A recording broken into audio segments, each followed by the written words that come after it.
Hello my to family. I hope कि आप सब बहुत अच्छे होंगे, बहुत बढ़िया होंगे। Good morning. आज है 29 जून 2023। तो देखिए कितना अच्छा मौसम हो रहा है सुबह का। और 2 दिन से सुबह 3 बजे से बारिश स्टार्ट हो जाती है। और फिर तो आपको पता ही है कि कितना अच्छा लगता है जब सुबह ही सुबह बारिश होने लगे, तो बहुत ही ज़्यादा अच्छा लगता है। और देखिए गुड मॉर्निंग सच में वेरी वेरी गुड मॉर्निंग बन जाती है। तो देखिए मैं आपको दिखाऊंगी आगे कि मतलब कैसा मौसम हो रहा है। और मैंने सारा काम कर लिया है, तो चलिए दिखाती हूँ आपको अच्छे से। हेलो मेरी यूट्यूब फैमिली, देखिए टाइम कितना हो रहा है। 7:35 का टाइम हो रहा है और काम कर लिया है और कपड़े धुल रहे हैं, मतलब धुल गए हैं। पानी निकालूंगी इनमें। और बारिश बिल्कुल टाइम से हो रही है, बढ़िया। हाँ जी। तुम मेरे और देखिए तुम मेरे यहाँ चलो। क्यों।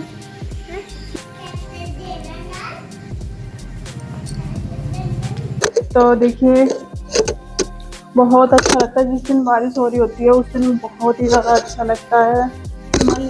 और देखिएगा फिर मैं थोड़ी देर बैठी और फिर उसके बाद में फिर नहाने चली गई थी मैं, क्योंकि काम सारा हो चुका था। और नहा कर आकर बस मुझे कोई काम नहीं था, सिर्फ कपड़े कपड़े थे। और बाद में आज मैंने आर्यन नहलाया था। पहले मैं नहा ली थी क्योंकि बूंद पड़ रही थी, तो फिर मैं आर्यन को लेकर नहीं गई थी साथ में। तो मैं नहा कर आ गई थी। उसके बाद में फिर आर्यन नहला दिया था यहीं पर, जो वॉशिंग मशीन की टंकी है उस पर ही नहला दिया था आर्यन। और उसके बाद में फिर बैठ गया था। मैं कहा मैं कपड़े डाल लूँ और आप बैठ जाओ इतने। तो आर्यन इतनी देर बैठा रहा था ओढ़ के कपड़ा, और मैंने कपड़े डाल दिए थे। तो कपड़ा थोड़ा इसलिए इस तरीके से मैं डाल रही हूँ कि थोड़ा देखना है कि कहाँ कहाँ डालने हैं, क्योंकि धूप का तो कोई मौसम है नहीं, इसलिए। तो मैं डालूंगी इन कपड़ों को बेड पर ही डालूंगी या सोफे पर डालूंगी। दो ही जगह हैं ऐसी जहाँ डाल सकते हैं। और पता नहीं, मुझे ऐसा लगता है, आप बताइए, मुझे ऐसा लगता है कि जैसे बारिश हो जाती है तो थोड़ा काम भी कम हो जाता है। और जब बारिश नहीं होती है ना, तो मुझे लगता है कि काम बहुत ज़्यादा रहता है। और जैसे उधर का काम भी ख़त्म हो गया मेरा, जैसे ढोर नहवाने थे, मुझे भैंसें नहलानी रहती हैं, तो उधर का भी ख़त्म हो गया काम एक तरीके से। और इधर का मतलब अंदर अंदर का रह जाता है, कम हो जाता है, बहुत ज़्यादा कम हो जाता है काम। ना झाड़ू का काम रहता है बाहर का, ना ही धुलाई का, किसी चीज़ का काम नहीं रहता है। तो इसलिए मेरा काम बहुत ज़्यादा जल्दी हो गया था। और कपड़े हैं, कपड़े तो ज़रूरी रहते हैं धुलने, क्योंकि दिन में कम से कम 2-3 जोड़ी मेरे हो जाते हैं। क्योंकि जैसे गर्मी पड़ रही है, चलो सुबह में बारिश हो जाती है, लेकिन दिन में तो गर्मी पड़ती है, तो 2 बार 3 बार हम लोग नहा लेते हैं। उसके बाद में फिर ये कपड़े हो जाते हैं, तो वो धुलने ज़रूरी रहते हैं। तो देखिए कपड़े मैं धुल के यहाँ डाल दूंगी बेड पे। और बेड का पूरा नक्शा चेंज हो गया है, सारे कपड़ों से भर दिया है मैंने बेड। तो यहाँ इस कमरे में ना गर्मी रहती है खूब, इसमें क्या तीनों कमरों में गर्मी रहती है खूब। तो कपड़े सूख जाते हैं आराम से, इसलिए हम बाहर सोते हैं, क्योंकि अंदर सोने का तो कोई मतलब है ही नहीं, हमसे सोया ही नहीं जाता। और फिर सारी बात होती है आदत की। तो हमारी कोई आदत नहीं है अंदर सोने की, हमारी आदत बाहर की है, तो हम लोग बाहर ही सोते हैं ज़्यादातर। तो आर्यन के अपने और आर्यन के डैडी के सारे कपड़े मैंने यहाँ पे फैला दिए हैं और सूख जाएंगे ये।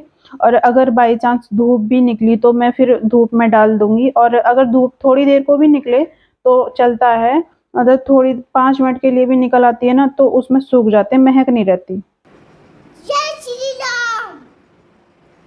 जय श्री राम। देखिए ओ, देखिए धुआं धुआं हो रहा है सारे में, धूप बत्ती का। पूरे किचन में धुआं हो रहा है और बहुत अच्छी खुशबू आ रही है, बहुत ही ज़्यादा अच्छी खुशबू आ रही है। आटा मतलब डो लगा रखा है आटे का, जब आएंगे जब ही सेक दूंगी। बर्तन सारे साफ करे हुए रखे हैं और काम सारा हो चुका है, पूजा पाठ भी हो गया है। तो चलिए चलते हैं। और देखिएगा मैंने पूजा कर दी थी, तो आर्यन मुझसे यही बात बोल रहा था कि आपने अकेले पूजा कर दी और मैंने नहीं की अभी मम्मा। तो उसका जय श्री राम जय श्री राम वही रट चल रही थी।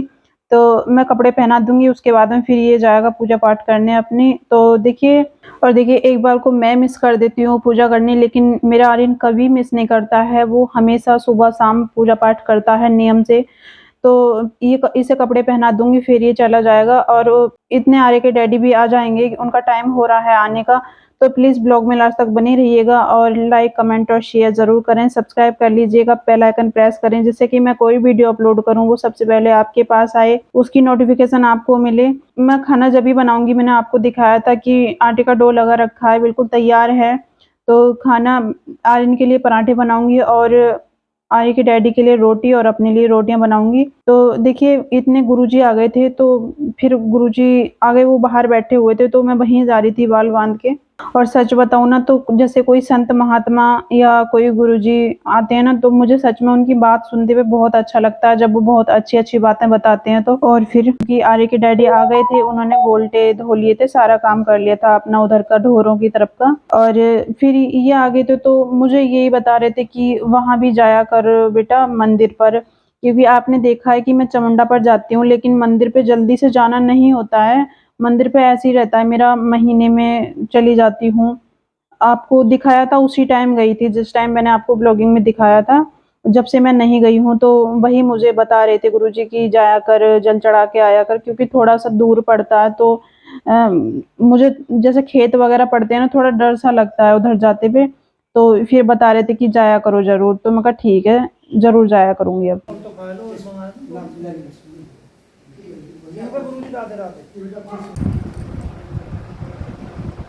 तो देखिएगा आर्यन के डैडी आ चुके हैं, और जो महाराज जी आए थे वो भी चले गए हैं बैठ के थोड़ी देर। और मतलब बजरंग बली को चोला चढ़ेगा, तो उसके लिए मतलब जो चंदा करते हैं वो लेने आए थे, तो वो जा चुके हैं। और अब देखिए काम सारा फाइनल हो चुका है, बहुत अच्छा लग रहा है, मौसम बहुत ठंडा है। और ढोर डंगर का काम कर रहे हैं उधर आर्य के डैडी, जो सानी वगैरह होती है वो कर रहे हैं, और फिर उन्हें अंदर बांध देंगे, उसके बाद में फिर खाएंगे खाना। तो खाना बिल्कुल तैयार है, और जो मैंने आपको बताया था खाने में लस्सी, चटनी और रोटी और पराठे, दोनों चीज़ें हैं। तो बस आज का ब्लॉग यहीं तक था, मिलती हूँ एक नेक्स्ट ब्लॉग में, तब तक के लिए जय माता दी, जय हिंद, वंदे मातरम। अपना ख्याल रखिए, खुश रहिए, मुस्कुराते रहिए, आसपास का वातावरण अच्छा रखिए।